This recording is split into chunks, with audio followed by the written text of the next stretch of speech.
And I don't know what the real numbers are for the Iraq invasion because it's hard to figure it out. There's a bunch of different argued numbers. Let's say it's the lowball number, which is more than 100,000 innocent civilians. That's horrific.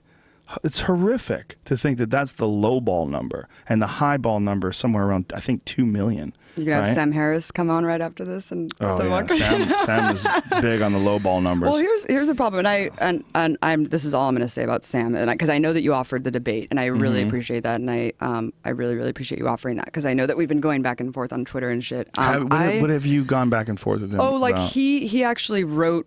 Or he, just a fire hose of bullshit, saying that all I was saying was like hyperbolic, sensational figures and stuff. And the problem that I have with Sam Harris and debating him is that I don't feel like I should or need to debate a neuroscience about foreign policy. Like I'm interested in what he has to say about like neuroscience and interesting things about like what he's studied. But as far as someone arguing with me about like U.S. foreign policy and empire, who's a neuroscientist, I don't see any reason that I would get out of that, especially someone who talks about mass casualties with zero empathy.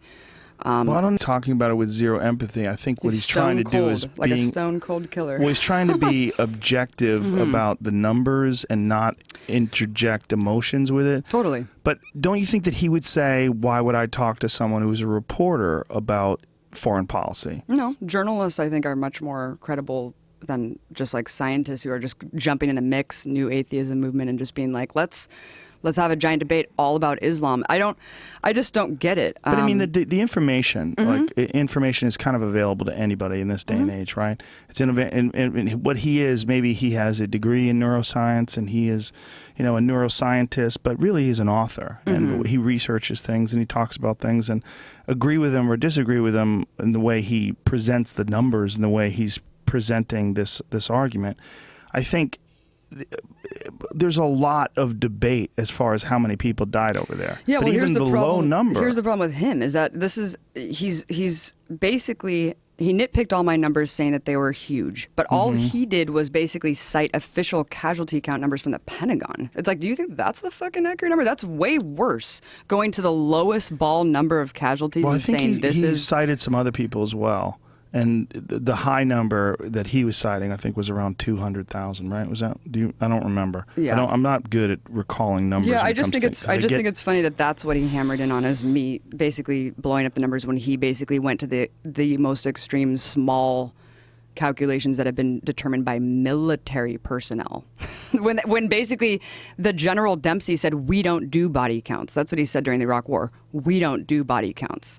So, it is really hard to tell how many people died, but the International Business Times did a study in 2006 that said 1 million were dead at that point. So, yeah, it is hard. I just am... And they include Shia and Sunni infighting as well, right? Which is a lot of it was caused by the Iraq War, which really triggered a huge amount of civil unrest because there was a power struggle going on between the Sunni and the Shia, which was more under control when Saddam Hussein was in control of Iraq.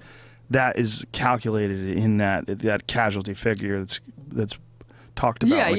Basically, a direct result of this. A direct result of. And that's what brings it really high. It's really bad. And I think that's one of the things that he argues against, that you can't attribute that to the United States military invasion because it's sort of a side effect of the military invasion, the civil war that's going on there. Even though Cheney back in 1996 said this is exactly what's going to happen if we invade Iraq. Pieces of Iraq are going to fly off. Saddam, we can never out him at this point because this is exactly what's going to happen. So it's like, yeah, you can say that was just a happenstance, but the truth is everyone knew what was going to happen. So, Well, I think that's what he's just saying, that it's difficult to attribute that number to what the United States is responsible for because it's really civil war. A civil war based on the complete destabilization and destruction of an entire population. An entire population that was run by an evil dictator and his homicidal, sociopathic sons.